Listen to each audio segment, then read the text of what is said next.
રહ્યો છે। સૌથી મોટા સમાચાર છે, બીએસએફે 7 આતંકીઓને ઠાર કરી દીધા છે। હજી તો આપણે વાત કરી રહ્યા છે કે સેના ઇન્ટરનેશનલ બોર્ડર પર લડી રહી છે અને અહીંયા બીએસએફ પણ, બોર્ડર સિક્યુરિટી ફોર્સ પણ અહીંયા આતંકીઓ સામે તેઓ પણ બાથ ભીડી રહી છે અને 7 આતંકીઓને ઠાર કરી દેવામાં આવે છે જે ઘૂસણખોરીનો પ્રયાસ કરતા હતા। કારણ કે પાકિસ્તાની સેના તો નિષ્ફળ રહી છે, માટે તેઓ આતંકીઓનો સહારો લઈ રહ્યા છે અને સતત આપણે એ વાત કરી રહ્યા હતા કે આતંકીઓનો સહારો લઈને ઘૂસણખોરી કરાવશે અને ત્યારબાદ ફાયરિંગ કરાવશે, ફરી એક વખત એ પ્રકારનો મંઝર ઊભો કરે તે પ્રકારનો પ્રયાસ। પરંતુ સાબા સેક્ટરમાં 7 આતંકીને ઠાર કરવામાં આવ્યા છે।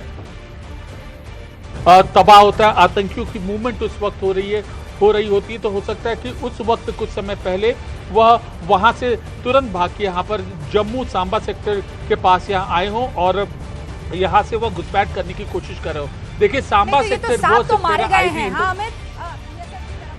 लेकिन और भी तो તો સતત જે પ્રયત્ન કરવામાં આવી રહ્યો છે, 7 જેટલા આતંકીઓને ઠાર કરવામાં આવ્યા છે। સંધ્યાએ વાત કરી કે તે લોકો દ્વારા અત્યારે જ આપણે ચર્ચા કરી રહ્યા હતા કે આતંકવાદનો તે લોકો સહારો લઈ રહ્યા છે અને આ આતંકવાદીઓને મોકલી રહ્યા છે। પાકિસ્તાન સામેની લડાઈ સાથે હવે આતંકવાદ સામેની આપણી લડાઈ, આ બંને તો એક જ છે એવું લાગી રહ્યું છે અને તેથી જ તે લોકો આતંકવાદીઓને મોકલી રહ્યા છે। 7 જેટલા આતંકીઓને ઠાર કરવામાં આવ્યા છે। તણાવની સ્થિતિ વચ્ચે રાજ્ય સરકાર દ્વારા મહત્વનો નિર્ણય, પોલીસ, આરોગ્ય, મહેસૂલ વિભાગની રજાઓ રદ કરવામાં આવી છે। તમામ અધિકારીઓ અને કર્મચારીઓની રજાઓ રદ કરવામાં આવી છે અને તમામ કર્મચારીઓને તુરંત ફરજ પર હાજર રહેવા માટે પણ આદેશ આપી દેવાયો છે। સંધ્યા, બિલકુલ, તો 2 દિવસ પહેલા જ પોલીસ અધિકારીઓની જે રજાઓ છે તે તો રદ કરવામાં આવી હતી, પરંતુ હવે આરોગ્ય, મહેસૂલ વિભાગની રજાઓ પણ રદ કરવામાં આવી છે। કારણ કે હાલ જે પરિસ્થિતિ છે એવામાં અત્યારે મેન પાવરની વધારે જરૂર પડશે। વધુ અપડેટ મેળવીશું સહયોગી ગીતા પાસેથી। જી ગીતા, અત્યારે અલર્ટ મોડમાં રહેવાની જરૂર છે અને એક્શન માટે પણ તૈયાર રહેવાની જરૂર છે, માટે જ સરકારી અધિકારીઓ, કર્મચારીઓ છે તેમની રજાઓ રદ। જી, સમગ્ર પોલીસ વિભાગની રજાઓ તો 2 દિવસ પહેલા જ રહેતી હતી, પરંતુ આજથી મહેસૂલ વિભાગ અને આરોગ્ય વિભાગ આ તમામ વિભાગના 3 પાંખના તમામ કર્મચારીઓની રજાઓ રદ કરી દેવામાં આવી છે। અગાઉથી જેઓએ રજા લીધી હોય તેઓની પણ રજા રદ ગણાશે અને જેઓ ઓલરેડી રજા પર ગયા છે તેમને તાત્કાલિક ધોરણે પરત બોલાવી લેવામાં આવ્યા છે। આરોગ્યની જ્યાં સુધી વાત કરીએ ત્યાં સુધી સ્ટેટ વાઇડ તમામની રજાઓ રદ કરવામાં આવી છે। તમામ હોસ્પિટલ, આરોગ્ય કેન્દ્ર, એમ્બ્યુલન્સ અને તબીબી ટીમોને સ્ટેન્ડ બાય રાખવામાં આવી છે। તાત્કાલિક સારવાર માટે જે જરૂરી દવાઓ, સ્ટાફ અને સાધનો છે તે તૈયાર રાખવાની સૂચનાઓ આપવામાં આવી છે। રાજ્ય સરકારે આપેલી માર્ગદર્શિકા મુજબ હાલ તો સરહદી અને સંવેદનશીલ વિસ્તારોમાં સુરક્ષા દળો, ઇન્ટેલિજન્સ એજન્સીઓ અને નાગરિક તંત્ર સંપૂર્ણપણે એલર્ટ પર છે અને કોઈ પણ અનિચ્છનીય પરિસ્થિતિ સર્જાય તે પહેલા તૈયારીના ભાગરૂપે હાલ તો કર્મચારીની શક્તિ ફૂલ સ્ટ્રેન્થ પર રાખવાનો પ્રયાસ છે। એટલે તણાવની આ ઘડીમાં રાજ્ય સરકારે આગોતરા પગલાં લીધા છે। આનાથી સામાન્ય નાગરિકને કોઈ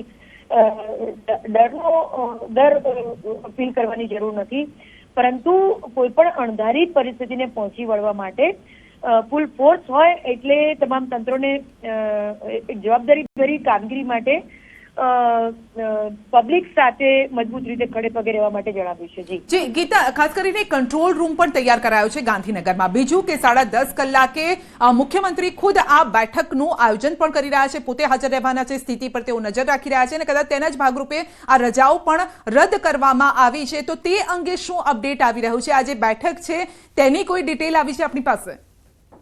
જી, સંધ્યા, સ્ટેટ ઇમરજન્સી સેન્ટર છે તે 12 મહિના 24 કલાક ચાલતો ધમધમતો એક સ્ટેટ કંટ્રોલ રૂમ ગણાય છે, પરંતુ જ્યારે આવી યુદ્ધની પરિસ્થિતિઓ અથવા તો વિપરીત પરિસ્થિતિઓ ત્યારે સુપર એક્ટિવ થઈ જાય છે।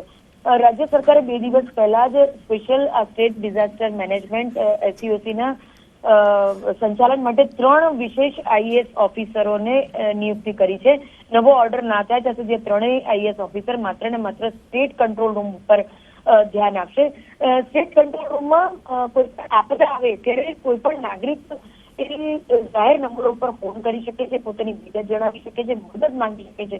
સિંગલ કોલ, હું આપને જણાવવા માંગીશ કે કોઈ પણ પરિસ્થિતિ, વાવાઝોડું છે, યુદ્ધની સ્થિતિ છે, ભારે વરસાદ છે, કંઈ પણ હોય, એ જે સિંગલ કોલ ની જે હેલ્પ છે તે આ સ્ટેટ કંટ્રોલ રૂમની હોય છે અને 12 મહિના ચાલતો આ છે, પરંતુ યુદ્ધની પરિસ્થિતિમાં આ સુપર એક્ટિવ થઈ ગયું છે। 3 IAS ઓફિસરો વિશેષ એના પર ધ્યાન રાખી રહ્યા છે। આજે બરોબર 10:30 કલાકે સવારે શ્રી ભૂપેન્દ્રભાઈ પટેલ અને જે અધિકારીઓ છે રેવન્યુ રિલેટેડ, આરોગ્ય રિલેટેડ અને પોલીસ રિલેટેડ, તે તમામ અધિકારીઓ વિશેષ આજે છે કોન્ફરન્સ છે તેમાં હાજર રહેશે. અને વિડીયો કોન્ફરન્સથી જ્યાં પણ આજે તણાવભરી સ્થિતિ છે તેવા જે જિલ્લાઓ છે, ખાસ કરીને બોર્ડરના ગામો, ત્યાંના પણ અધિકારીઓ અને કલેક્ટરો વિડીયો કોન્ફરન્સિંગથી સીધા સીએમ સાથે જોડાશે અને વાતચીત કરશે કે ત્યાં હાલની શું સ્થિતિ છે.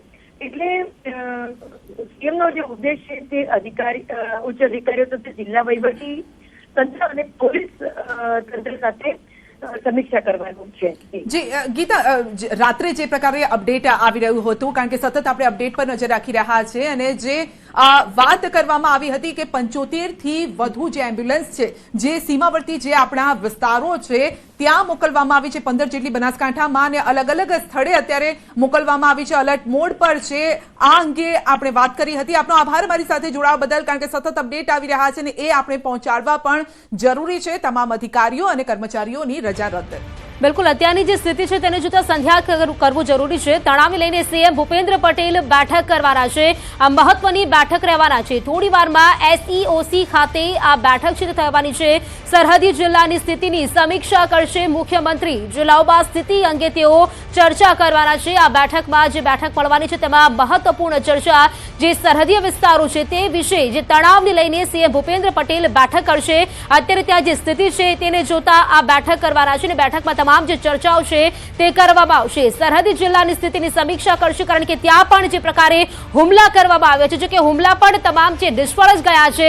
તણાવને લઈને સીએમ ભૂપેન્દ્ર પટેલ બેઠક કરશે અને થોડી વારમાં બેઠક સ્ટેટ એમરજન્સી ઓપરેશન સેન્ટર ખાતે કરવામાં આવશે. ભારત પાકિસ્તાન જી સંધ્યા, ભારત પાકિસ્તાન વચ્ચેની આ તણાવની સ્થિતિમાં ગુજરાત સહિત સુરત પણ અલર્ટ મોડ પર છે. સુરત કલેક્ટર કચેરી ખાતે વોર રૂમ શરૂ કરાશે અને વોર રૂમથી સીધો કેન્દ્રના સંપર્કમાં રહેવાશે. તો ભૂમિદળ, નૌકાદળ અને હવાઈ દળ સાથે સંપર્ક કરી શકાશે. કેન્દ્ર સરકારની સૂચના મુજબ જ કામ કરવા માટે વહીવટી તંત્ર તૈયાર છે. વોર રૂમ સાથે સુરત પોલીસ કમિશનર સીધી રીતે જોડાયેલા રહેશે, કારણ કે દેશમાં જો આ પ્રકારની પરિસ્થિતિ આવે તો સુરત કઈ રીતે મદદ કરી શકે, ત્યાંથી પણ એ વોર રૂમ તૈયાર કરવામાં આવશે, કારણ કે આ પ્રકારના સેન્ટર જે તે વિસ્તારો, જે તે શહેરોમાં શરૂ કરાતા હોય છે. જમ્મુ કાશ્મીરના પહેલગામ ખાતે આતંકવાદી હુમલા બાદ જે રીતે ભારત સરકાર એક્શન મોડમાં આવી છે અને એક પછી એક ગતિવિધિ ચાલી રહી છે. 2 દિવસ પહેલાં ભારતે પાકિસ્તાનમાં આતંકવાદીના જે ઠેકાણા હતા ત્યાં આગળ મિસાઇલો તાક્યા હતા. ત્યારબાદ ગઈકાલથી ભારત અને પાકિસ્તાન વચ્ચે યુદ્ધની સ્થિતિ શરૂ થઈ છે. ખાસ કરીને ગુજરાત છે, ગુજરાત આતંકવાદીઓના એપી સેન્ટર પર છે અને ગુજરાતની બોર્ડરો પર ગઈકાલ રાત્રે જે મુવમેન્ટ ચાલુ થઈ છે તેને લઈને ગુજરાત સરકારે ગુજરાતના તમામ જિલ્લાઓમાં વોર કંટ્રોલ રૂમ શરૂ કર્યો છે. ત્યારે દ્રશ્ય સીધા જોઈ શકાય છે. સુરત વોર કંટ્રોલ રૂમમાં અધિકારી છે, આપણે સીધા એમની સાથે વાત કરીશું. મોટાભાઈ, આપનું નામ? ભરતસિંહ આમલા. આ કયા પ્રકારનો કંટ્રોલ રૂમ છે, શું ધ્યાન રાખવાનું છે અને કોને અહીંથી મેસેજ? હાલની આપતકાલીન પરિસ્થિતિમાં સંલગ્ન કોઈ પણ નાની ઘટના ઘટે ત્યારે જિલ્લા કંટ્રોલ રૂમ માટે આ ચાલુ કરવામાં આવેલો છે. ત્યાં માહિતી આપણે જિલ્લા વહીવટીતંત્ર અને SEOC ગાંધીનગરને પણ આપી છે કે એટલા માટે 24 કલાક હાલ આ કંટ્રોલ રૂમ ચાલુ છે. બિલકુલ, સુરતમાં વોર કંટ્રોલ રૂમ શરૂ કરવા પાછળનું સૌથી મોટું મહત્વનું કારણ છે કે ગુજરાતનું આર્થિક પાટનગર સુરત કહેવાય છે અને સુરતનો હજીરા ઇન્ડસ્ટ્રી દેશની સૌથી મોટી ઇન્ડસ્ટ્રી છે અને આ તમામ ઇન્ડસ્ટ્રી ઉપર કહી શકાય આતંકવાદીઓની બાજ નજર છે. એટલે કે ગમે ત્યારે કોઈ અનિચ્છનીય ઘટના ના બને અથવા તો જો કોઈ ઘટના બને તો સરકાર સાથે સંલગ્ન, એટલે કે ગાંધીનગરનો જે મેઇન વોર કંટ્રોલ રૂમ છે તેની સાથે તમામ મેસેજની આપલે થાય તેના માટે આ કંટ્રોલ રૂમ તૈયાર કરવામાં આવ્યો. ખાસ કરીને સુરત શહેરની તો ઠીક, પણ ખાસ કરીને જે મહત્વના સચિન GIDC છે, હજીરાના ઉદ્યોગ છે, ત્યાં આગળ CISF દ્વારા ખાસ પેટ્રોલિંગ કરવામાં આવી રહ્યું છે, પોલીસ દ્વારા પેટ્રોલિંગ કરવામાં આવી રહ્યું છે અને સુરતની જે દરિયાઈ સીમા છે ત્યાં મરીન પોલીસ દ્વારા કહી શકાય કે અલગ અલગ ટીમો બનાવી સતત દરિયામાં પણ પેટ્રોલિંગ કરવામાં આવી રહ્યું છે. એટલે કે સુરતમાં કોઈપણ પરિસ્થિતિને પહોંચી વળવા માટે જ ખાસ આ કંટ્રોલ રૂમ શરૂ કરવામાં આવ્યો છે. કેમેરામેન જીગર ગુગલ સાથે કીર્તેશ પટેલ, ન્યૂઝ 18 ગુજરાતી, સુરત.